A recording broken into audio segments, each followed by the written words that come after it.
you realize your child is actually possibly choking. That was pure adrenaline. You guys don't just have friends, you have communities. When we met you guys, you're like, oh, you should come out to our 4th of July picnic. There's like 50, 60 people there. You send your kids off to college, it's not like parenting stops. I'm still parenting right now. There's always new things to learn.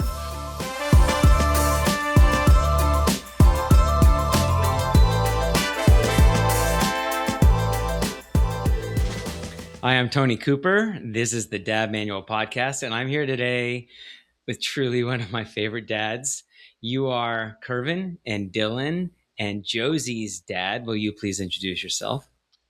Sure, Tony. I'm Michael Prince, and I do my best every day to be a great dad. And you got some wisdom to share. I have some wisdom to share. And some stories and some humor. And you know, you and I go back, way back. We became dads together. And we spent most of the early years of our kids' lives, you know, learning how to be a dad. And neither of us knew what the fuck we were doing. And, you know, figured it out with each other. Our families are still really close, even though you abandoned us and moved back to Texas. We love you. But you know what I was thinking about was how we met. And I just think it was such an interesting, like the situation was we were both, you know, living in San Francisco and didn't know each other and had communities of friends that used to just have so much fun and party. But a lot of those people were single. Very few of them were really in relationships, and really none of them had kids. So, you know, Tammy and I were like, I don't know how this is going to work. We didn't have any family around. And then we were flying back from Denver. And it was one of the very rare times I've ever been on a flight from Denver to San Francisco that had like the 2-3-4-2. So there's like at a middle section. And we happened to be in the middle section. Of course, the women sat in the middle, and then you and I sat on the edges, and we all introduced yourself. You said like 3 words. You're like, I have the New Orleans flu. And then like, that was the last I heard of you. It was 100% true. But then Susie and Tammy were like sitting next to each other, sort of chatting it up. And then Tammy had pulled out a little pamphlet she had gotten from her doctor. Susie looked over and said, "Are you pregnant?"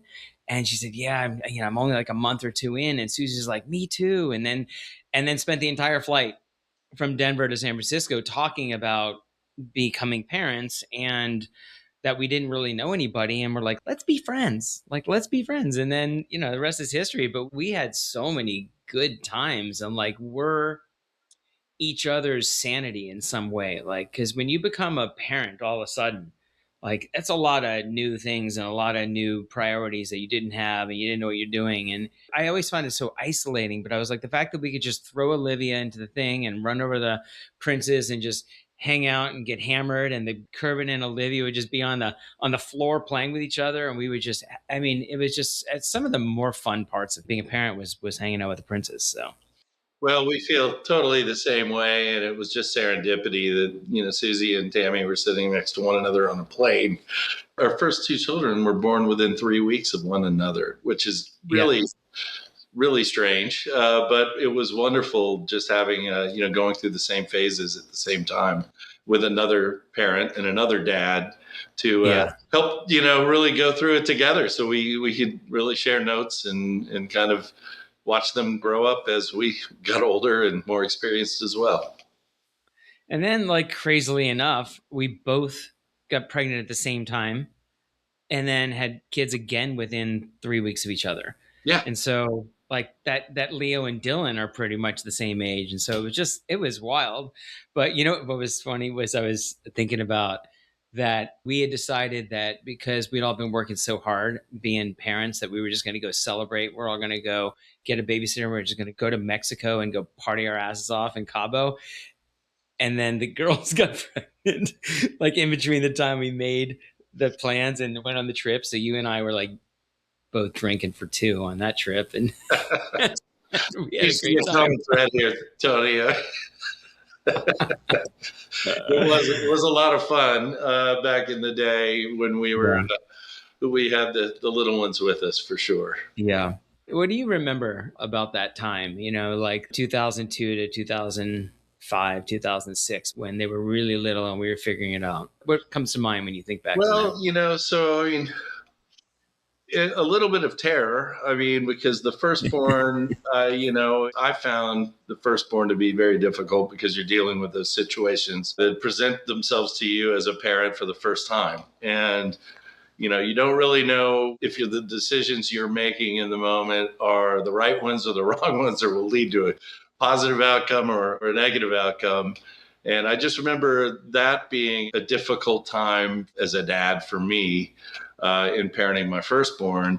But I also just remember, like you said, I remember those times where they found someone they could play with that was Mhm. became one of their first childhood friends, and then finding other parents like the Coopers to spend time with. I found that incredibly Yeah. valuable and really, really fun. Those are really great memories of sitting on the couch or cooking up a dinner, and the kids are on the carpet crawling around and playing with toys, and the women are smiling, and you and I are having a ball Yeah. and sharing a beer. Those were really great moments, and I'll cherish them forever. Yeah. And it's like we don't really know each other as not parents, right? We Right, just, that's true. It's you know true. what I think about? I remember like, I was always so self conscious about like bringing Olivia out in public. She was, I don't know if you remember, she was a pretty loud kid. Like we used to say she was the kid who ate the microphone. She was just like everything she said was super loud. So if we were out, she could make it quite a disturbance. And I remember on Mother's Day, like their first Mother's Day, we were at I think it was the Hilton in San Francisco, like that buffet on the The top rooftop floor. buffet. Yeah, Yeah. that was great to celebrate Mother's Day. Yeah, that was And we had a fantastic. booth in the back, and the kids were really, and we just like took over, and we're like, I fucking don't care. Like, we're here for Mother's Day. The kids are gonna make noise. It was the first time I don't think I was self conscious about it. And I remember like that was a breakthrough. Like, okay, there's like kids are kids. I don't have to worry about too much about what people think. Yeah, another great memory. The views from the top of that hotel were incredible. Yeah. I don't know how much you remember, but going back into those moments of like early when you don't know what you're doing and you're like, I really don't know what the right thing or the wrong thing is. Like, what did that do to you? Like, because it's sort of, I know what the right moves are and I'll make them. I might make a mistake, but there's consequences to making mistakes when you're new to parenting. And like, I don't know, what do you remember it was like in those moments? Well, I'm an emotional, and in stressful situations I can be anxious a bit, and I just remember, yeah, being emotionally like charged, and whenever there's a challenge and kids crying and it's your child crying, I think I learned over the years, just calm down and slow down. But when it's the first time, I mean, those were challenging moments, and I remember being afraid. Like, I would try to make decisions as quickly as possible that are the best to calm the situation Yeah. down. And you know sometimes it would work out right, sometimes it would escalate Yeah. the situation, and Right. it just, you learn through that. But I mean, I guess I remember just being emotionally anxious when there was an accident or something Mhm. happened, or the kids are crying, or your wife is stressed, whatever it may be. You go through Yeah. all of that, so it gets easier Mhm. after you've been through it once or twice and you've seen situations.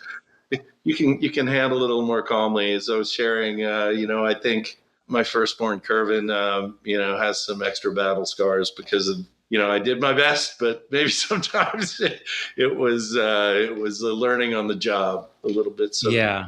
Well, what's the expression like? You got to burn the first batch, like you got to work it out. You got to figure out what you're doing. Unfortunately, you're right. They're not cookies. It's a kid. So right. yeah, it has an impact on, not being the parent that you wish you were for that particular kid. But like, what would you have done differently if you think back? Like we love Kervin. Kervin was a handful as a kid. He was very willful and like he liked things his own way. And you like people to go with the flow. So, like that was a bit of a conflict that I recall from the early days. Yeah, he was an active child for sure. I mean, and had intense interests. And when he got interested in something, he would like hyper focus into it. And he's still a bit like that. I think he's going to be wildly successful because of it. But when I Mhm. when I look back, how would I've handled anything differently? I really think, just knowing what I know, hindsight's always 2020, but just that remaining calm and just trying to force yourself in anxious moments when the child is anxious and all hell has broken loose and it's a calamity situation you have to parent through. I mean, I think just trying to keep yourself calm, and you that's something in my mind. I'm an emotional person, and I think I look back at some of those moments and I know I probably just threw gas on the fire because I got emotional, and I think I learned maybe you just have to tell yourself, I just need to calm the fuck down. Like this Yeah. is I cannot react or overreact to this because it's just going to create a negative impact. And so I mean, looking at it now, and I mean, I think I took that into parenting Dylan and Josie, and those went a little more smoothly than the first one. But it was also, I've seen those situations, I knew how to handle myself a little better, and I was a little more calm around the child being upset about something than I was the first time through. So Yeah. but staying calm is, I mean, it's cliche, but you have to tell yourself, no matter how crazy the situation is, and sometimes it gets wild, just stay calm and try to make a calm decision. Keep yourself calm, because the second you rise to a level of anxiety, it just fuels the fire. Yeah. That's my 2 cents. So, as you were saying, that the memory that came to me was not when they were little at all, but we were visiting you guys in Austin, and we were at your house, and we're having dinner, and we were eating steak, and then Kervin started choking on the steak. You remember that night?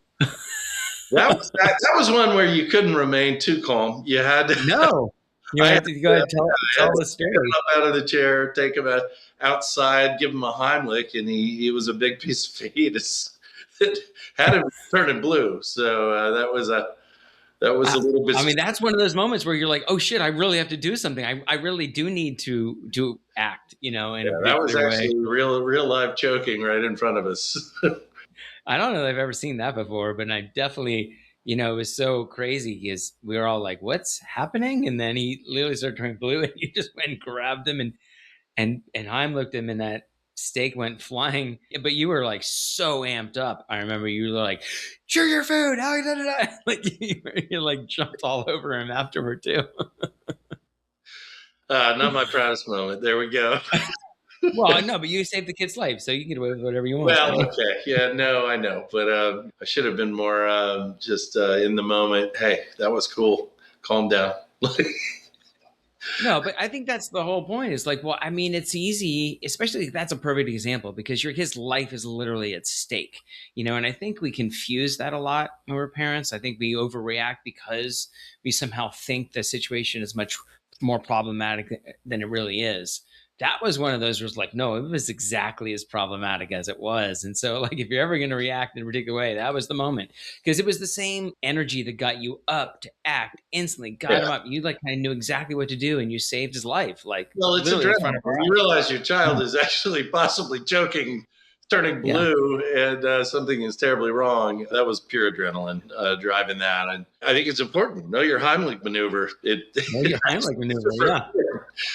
There's a lesson in that. If you don't know how to do a Heimlich, learn the Heimlich maneuver. Very important. Before fajitas. Before they eat fajitas for the first time. Yeah. Exactly. Oh my God. But I think that's probably, that adrenaline you were just talking about, like that drive. That's what's a little bit on over alert when the kids are really little because you don't know what you're doing. And, also you grew up with a dad who cast quite a shadow.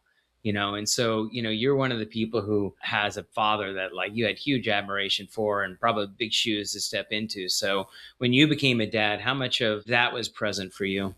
My father was a huge role model for me. He was the best man in my wedding. He's one of those great Americans that just he just missed the greatest generation. He wasn't in World War II, but he graduated high school early and decided he wanted to go serve, and he went off to West Point and came from a little town outside of Shreveport, Louisiana. He was a high school graduating class of 8, I believe, or less than that, even maybe. It was in Elm Grove, Louisiana.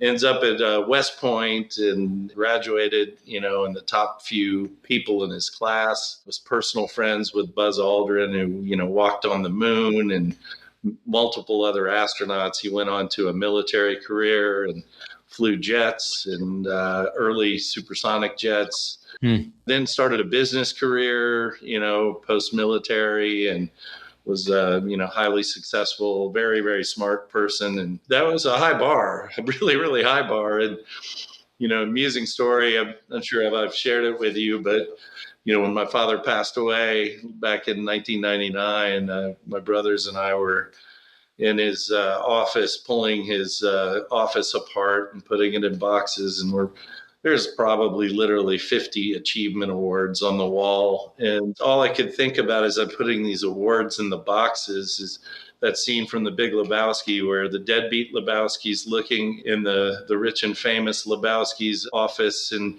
there's a plaque of the Time Man of the Year, and it's a mirrored plaque, and the deadbeat Lebowski's looking at himself in the mirror, Man of the Year, kind of making this face like, not sure I'm living up to it. That's kind of how I felt. And having a strong father like that was, I've always wanted to live up to that and be a strong father for my kids and be there for them and give them a good role model that they can say, he has a good work ethic. He gets up every day. He's pushing himself to provide for us. And it's what it means. I think you're that way with your kids. You're an impressive person, and I know they look up to you unbelievably. So you coach people how to do things, and you host a podcast on being an awesome dad. So the story, but definitely having a strong father and impacted me, and Yeah. I hope it impacts my children as well. As you were being a dad, how much were you either thinking about what would my dad do, or just one of the things I noticed is that like so much of how we were parented just gets embedded in us and then comes out of us. I've talked about how I screamed a lot at the kids when they were little, but that was just because I got screamed at a lot. And it was one of those things. And Tammy had to point out, is like, you're being like your dad. You should stop doing that. So I don't know, like what are some of those things for you, like what you noticed? Well, yeah, no, that's a really good point. My dad didn't scream. He didn't scream at all. It was very, very rarely he would get involved, and it was usually because my mom was yelling at him to get involved. Recruiting he, reinforcement. and there were those moments where I was so incorrigible or so excited or out of control that he'd actually whip the belt off and like walk around the house. He only caught me a couple of times, but those are memorable times. But I mean, to your question, I remember, and this is not my finest parenting moments by any means. In fact, there were those moments that I look back on and think, oh my God, how did that even happen? But you get into those situations where your kids are completely out of control when they're little and they're not listening to anything and everything's just turning it up and up and up and up. And I just remember like I think each of them got one or two of these, but, throwing them over my knee and spanking them a little, not hard, but giving them a couple of smacks on the backside. And, that would be something my dad would do. It was an instinctual thing. It wasn't like I was thinking about it or premeditation and I just remember instantly, the kids' reaction and seeing it. It was like, what did I just do? Why did I do that? Mm, Can't do that anymore. That was just ridiculous. So I feel yeah. some regret about that. But I mean, in the moment, something needed to change the dynamic. I don't recommend that to anyone. Resist the urge. It's not worth it. Yeah, yeah, yeah. Well, and it's that adrenaline, like it's not working. I've tried everything. I don't know what's working, and does something just kind of takes over you. It's not like you're sitting there logically going, "Huh, what do I think the best solution to Right. this problem is?" Yeah. Right. It wasn't. But I mean, I remember getting spanked as a kid. And I guess now I better understand it. But I think it was more common back then. I think that was like the common Mm-hmm. parental practice is, oh, you Mm-hmm. got to spank your kids. Yeah. Now Yeah. I think you go to jail for that. I'm not sure. Color child protective services or Yeah, something. Yeah. It's 100%. Yeah. not it's not a thing anymore. And then, we tapped out. After we had our first two kids, and then you guys were so adventurous. You're like, we should have a third. And I was like, wow. Two boys were born 18 months apart. And then 5 years behind was Josie. And to a large degree, that was Susie, really, pushing hard and convincing me that this is what we need to do. And I'm just so thankful she was, it was the right decision in every way for Hmm. us. Hmm. Having a daughter, I had two boys to start, and having a daughter is a totally different parenting experience for a father. You know that, having one of each. But you and I grew up the same. We both come from a family of three boys. Correct. You were the baby, I was the middle, but I had a girl first. You had two boys. Because I remember when Olivia was born, I was 100% convinced that she was going to be a boy. And then I was 100% wrong. And then when Leah was born, I was 100% convinced that he was going to be a girl. And I was also wrong. But I was kind of afraid of having a girl because I was like, what did I know about raising girls? And so, I figured it out, obviously. And then when Leo was born, I was like, what do I know about raising boys? So, what was it like? You obviously, you're like, I know about boys, and I had two boys. And then, 7 years later, 8 years later, you have a girl. What was that like? Joyce, I mean, just fantastic little baby girl. I mean, there's nothing Mm-hmm. better in the world for a father to hold a little baby girl. I mean, it's just amazing.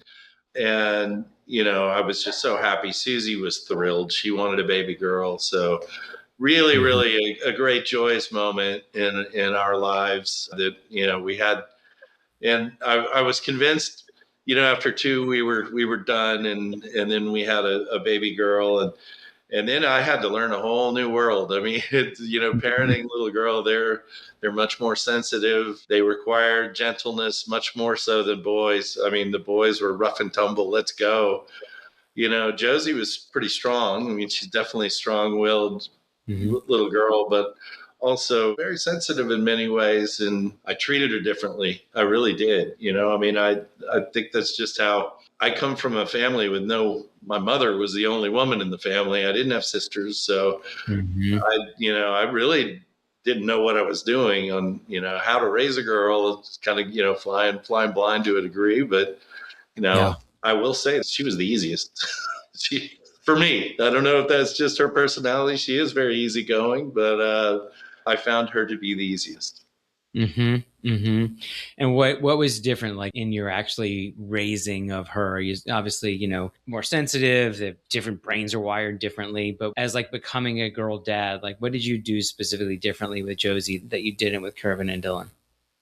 Well, I always tried to spend time with each of them individually, of course. I mean, every parent does Mm-hmm. that. But with Josie, I tried to really carve out time. My good friend Chris Wilbrad gave me a book. It was like Strong Fathers Create Strong Daughters. Mm. He had daughters older than mine, and it was a great read, and it was very helpful. So thank you, Chris. Josie and I started at a pretty early age, taking her on like daddy-daughter dates, where she would dress up in a dress, and I'd put a jacket on, and we'd go to Eddie V's, and we'd order oysters, and she'd never had oysters. She still Mm-hmm. loves oysters to this day, which is great. And those were joyous moments, and I think we both really cherished that time together. She still brings them up from time to time, and I have great memories of those.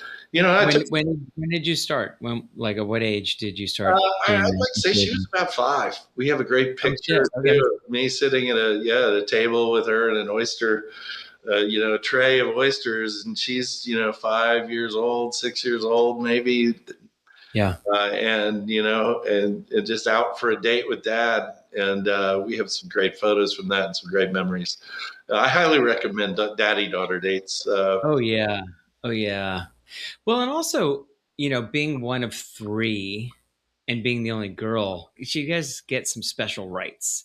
Because it's easy if she was just another boy, you probably wouldn't be pulling that one apart and having a special thing with, although you probably should.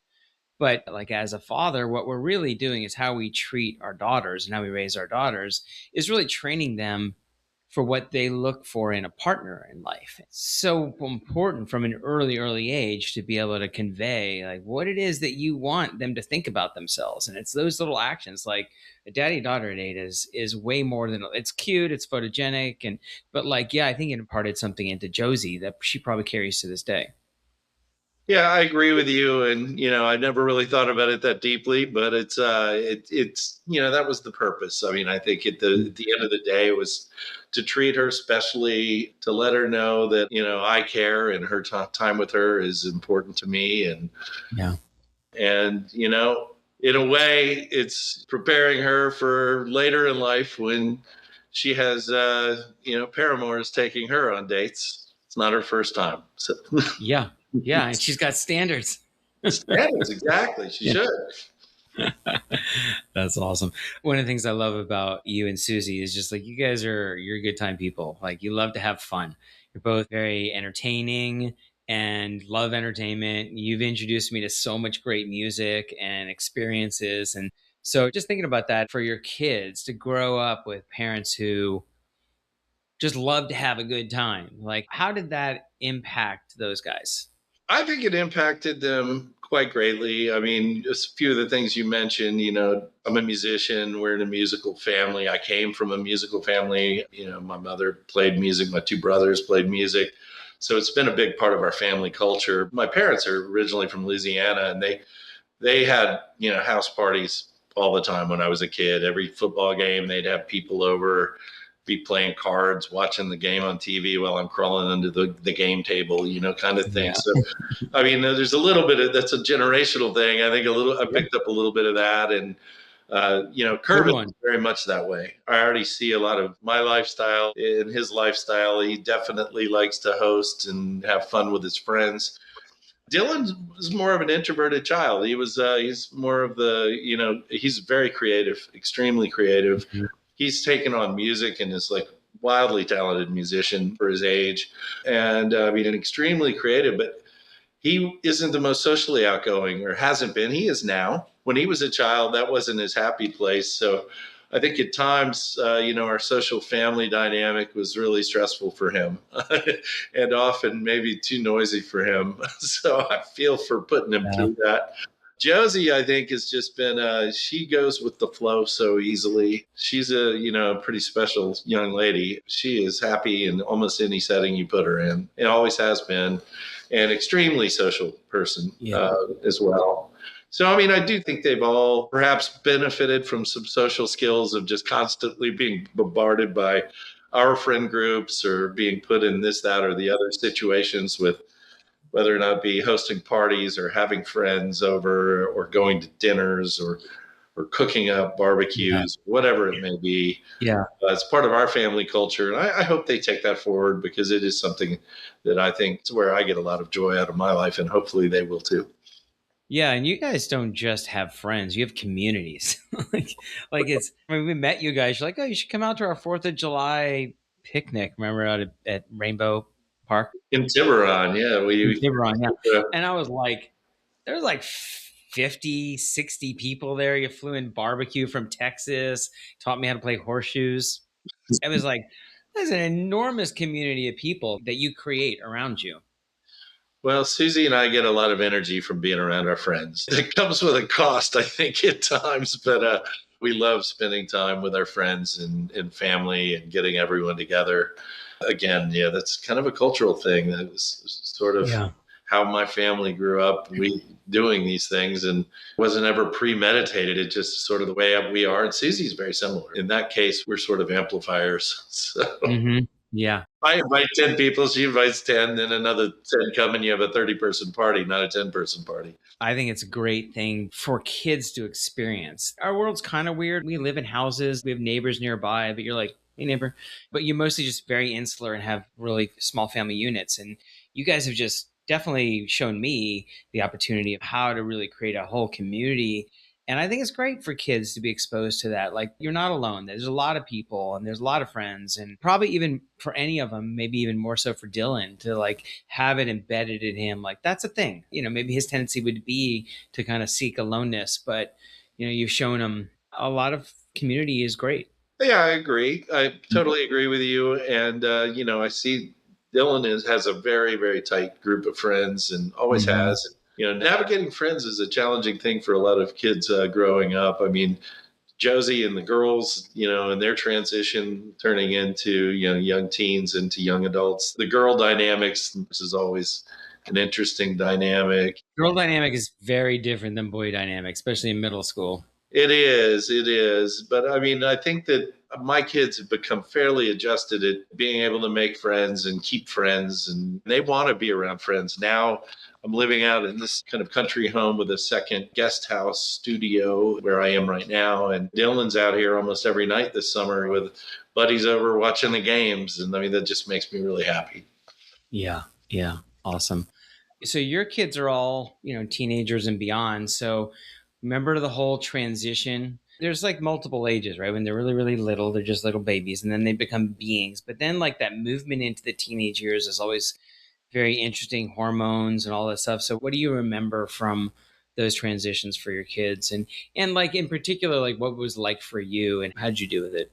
It was challenging. You're always learning, you're being presented with new scenarios, new problems that you have to try and solve, and rules and boundaries you have to set. The first time through, it was a learning experience. And, I remember having to really get my head around how do I deal with a child that needs independence, should have a rope, but I mean, how long do you let the rope go? And figuring that out was a real challenge, and also at times terrifying. Your child is out past curfew, cell phone is dead, you have no idea where they are. I mean, this is a modern day problem, but years ago that was you just come home late, and my dad or my mom would scream at me, but it's just terrifying now. I mean, having to frantically call other parents asking if they've seen my son, those types of things. I just hated being in that situation. Once you kind of figure it out, you've had one go through some of those motions, it Yeah. gets easier. And, again, I've learned to be more calm through those situations. Yeah, right. It's definitely one of those very interesting, like, oh shit moments. Like, I used to be the one that these rules needed to be created and held for, and I fucking hated them. And they thought they were stupid. But now I'm in the position where I'm the one creating them, and you're like, it's a funny feeling. Yeah, absolutely. And the transitions keep moving. I mean, they move from high school into being adults that can live on their own off in college. And but every phase, it's like that you send your kids off to college. It's not like parenting stops. I'm still parenting right now. I mean, every one of them. Like, there's always new things to learn.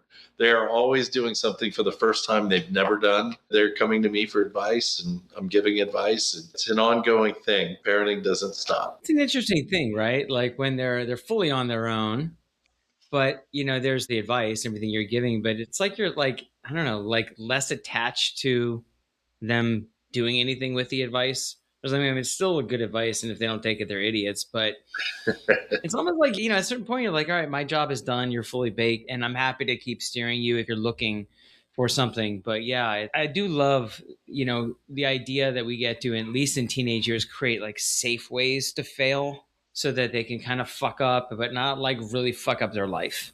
Right. But that's what you were talking about, like that terror of like, are they all fucking up their life right now? Like, I don't know. Like, if they're not, I shouldn't worry, but they could be. And so, yeah, that's a weird feeling.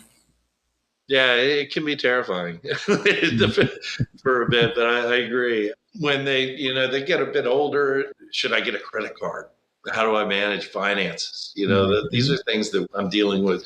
And these are things I'm thinking about right now. How do I set them up for financial success when they're out and making their own money and all of Yeah. those things? I want to make sure they're prepared for that. I think one of the prep questions for preparing for having a conversation about being a dad with you is, what regrets do you have? And one of the things I look back and I say, oh my gosh, I wish I could have done it. I showed them the easy way that I manage things, and how do you handle things simply? That's what I do. I look for the simplest path to solve a problem. So if I Yeah. have a flat tire, the simplest path is I call AAA, and AAA comes out and changes the tire, puts the spare on, and I take it and I go get a new tire. So what did I do when my kids started driving? I gave them AAA cards. Uh huh. And what I never taught them was how to change a tire. Aha. Aha. So now I, I've just pushed it on down where they don't know how to do anything other than the simplest way, which is to call AAA. And what do I really teach them? Like, so it's just like the kind of regret that I didn't teach them first how to Yeah. change the tire, and then realize how awful that experience is. That here's the easiest way to do it. I gave him the easy button on how I handle situations and have taught him that rather than, well, this is actually how the situation works. And you need to Mm. learn how to do these things. Where I used to be much more hands-on when I was younger and growing up. My dad wasn't around to show me these things. I'd have to figure them out. Remember the first Yeah. time I had a flat tire, I remember pulling out a manual in the glove compartment and having to figure out how to jack up a car, take the tire off, and put it on. And I think for parents, teach them how things work first. Before you hit the easy button. Yeah. I think so. All right. So they don't know how to change a tire. What's the harm? There's no real harm there unless they're, out in the outback in Australia and they have. Then they'll figure it out. There are situations. I'm sure there's situations they Yeah. can find themselves in where changing a tire could be life or death. Uh-huh. But You never know. they are smart. They have skills. They study. Yeah. Yeah. Yes, sure, you could have done those things. But I also think about all the things that you have done with your kids. You say easy, you always like to find the fun way to do things in a lot of ways. You've done a lot of fun stuff with your kids. And I know you guys are big UT fans. And now that you're back in Texas, you get to go to games and going out on the boat on the lake. And I think about your family as just like a really fun family to hang out with. So sure, Well, the kids have an experience. it goes both ways. I mean, there's no family more fun than I can think of as the Coopers with a tiki bar in their backyard. I just love it. Your kids are just they're such lovely people. Yeah, we just spoil the shit out of our kids. I guess you're right. Like, I think that's probably the takeaway. But I think that's okay. I think our Mhm. kids should be spoiled. Not rotten, but they should be rewarded for really good behavior, staying between the lines. That's kind of one thing I've always sort of viewed it that way. Like, where's that red line that you can't cross? They can run along, maybe they can step out of bounds, but I mean, making sure you set those red lines. And if they cross a red line, for example, drunk driving, that's one I was just like, that'll ruin your life. You can never get a Yeah, job. right. If you end up with a felony on your record, it's on every job application. It could affect your lifelong career. Yeah. I gave them all Uber accounts. I'll pay it. It's worth it. Don't make the bad decision. That's awesome. Yeah, I mean, I think what I'm hearing is also like teach them how to have a great life. Show them what's great and then also show them the responsibility associated with that. Olivia always liked to drink beer, like from the earliest age. Like she would take a sip of Tammy's beer. We're like, I definitely didn't want to create alcohol as like this taboo thing. Plus, they're going to watch me do it all the time. And it's like, how do you teach the responsibility? And I remember Olivia's probably like 13 or 14 and we were out on the patio and having a couple of beers and she said, can I have a beer? And I poured her half a glass and she's like, wow, that's a lot. I was like, I want you to drink half a beer. And so she did and she loved it. And then she started acting all giddy, right? She started feeling like a little bit of what drunk feels like for the first time. And then I was like, okay, get up and walk. And she started walking. She's like, whoa, I'm uneven. I'm like, okay, can you imagine now getting behind the wheel of a car and driving? And she was like instantly like, oh no, that would be terrible. Like I would probably crash. I'm like, right. All you had was half a beer. And so really anchoring in like have the beer, but don't fucking drive. Yeah. And I love the idea that like everyone's got an Uber account and no one has to drive. And man, what a world now too. Like you don't have to worry about it. What else do you want to talk about? About your journey as a dad and now you get to look back on it. I just think being a parent is so much fun and it's transformed my life in so many ways. Once in a blue moon, I'll meet someone who's maybe 35, 40 years old, and they tell me they're never going to have kids. And I mean, that might be for them, but I just think that, wow, they're going to miss so much about life. Mm-hmm. I wasn't screaming like, I can't wait to have children until I had them. And it's just so transformational that, I've just enjoyed being a father. It's like one of the coolest things. It's one of the best honors of my life is having children. Yeah. I'm just blessed to have children. And, if you can have children, Have as many as you can afford Yeah. and Yeah. just enjoy the experience. I mean, sure, there are moments of terror, there are moments of difficulty that comes along with that, but there's so much joy and they bring so much joy to my life. And I just can't fathom not having children and raising children. Yeah. For any other dads that are out there saying, I don't want a second child or I don't want a third child, have as Yeah. many as you possibly can afford Yeah. because it's really great. And I think that that's it. I mean, part of the reason why we didn't have three, just we just weren't in a place to be able to do it. But it's easy to make the argument of like, oh, we don't need any more kids when it's a vague concept of like kid. And then you like have a child and it's Josie and you're like, I can't believe I would have ever even had second thought about this. Like what a blessing it is to have. Once they come, it's like, yeah, it was the best decision I ever made. Beforehand, you're like, I don't know if I can do it. 100%. So I'd be curious, what was your biggest challenge, parenting your kids growing up? It was finding my way to being the dad that I wanted to be. Because, like I was saying before, about like just the particular wiring that I had that was just embedded in me. And I'm not saying my dad was a bad dad. And I think every single generation is attempting to be better than their parent. And I guarantee he was. He was definitely better than his dad. It's funny because I talked to my brother a couple weeks ago, Evan, my younger brother, and he said before he became a dad, he like did like a whole research project. He talked to a bunch of people and he built a whole spreadsheet about things.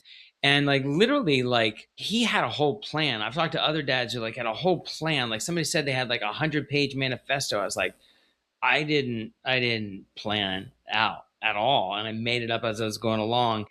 And I think that not having like a real good mentor to like point things out, like a hotline I could call, definitely made it really, really difficult. Not having family around when my parents were around, it was like everything comes with a price. Like, yeah, we got childcare. We also got like, an earful about stuff. So getting through this first couple of years, having two within 18 months was just a lot. But I look back on it now and I'm like, I wouldn't have done it any differently. Like it actually worked out great. The fact that they were both kind of in diapers and then out of diapers and didn't have to worry about it. You obviously jump back in 5 years later, but it was just hard finding my way. I think that's probably what I would say. I would say that was probably my most challenging thing too. I didn't know how to handle certain situations. The first time you're dealing with challenges as a parent or a given problem situation, that you had to figure out what the right way is to handle the situation. And often Yeah. I would escalate things by being emotional. It took me a while to figure that out and just Hmm. really kind of get to a spot where I'd be very calm and just be able to navigate telling them how Yeah. to handle the Yeah. situation without throwing gas on the fire. Hmm. Hmm. Well, I know you're reluctant to say it, but I'll say I think you're a great dad.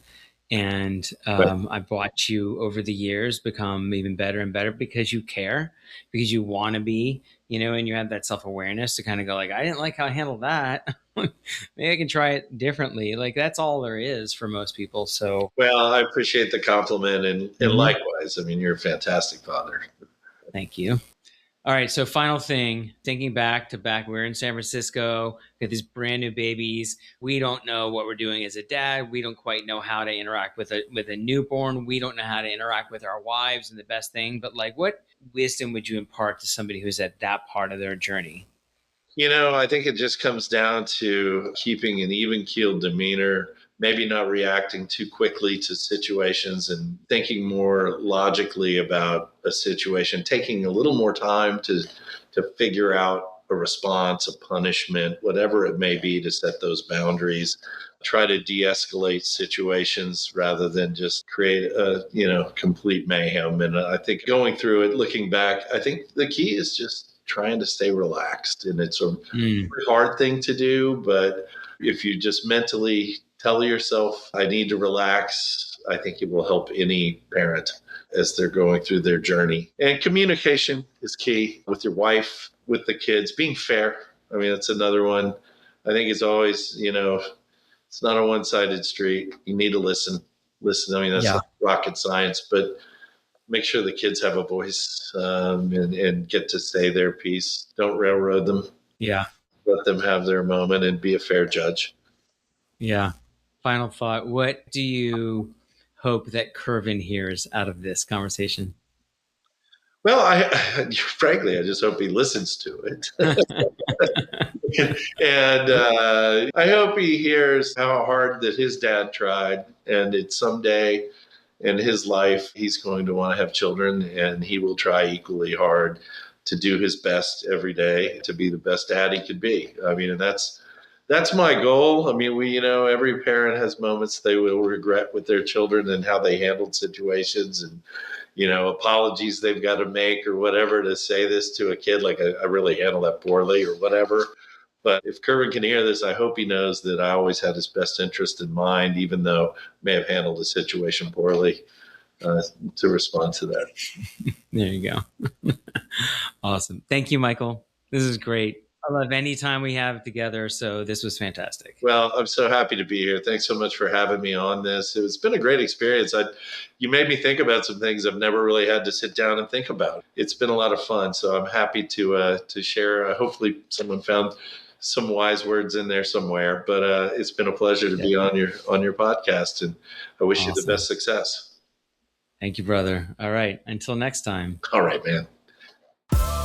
I just want to thank you for listening to this episode of the Dad Manual Podcast and for supporting dads to become the best version of themselves as they strive to bring healing and inspiration to their families.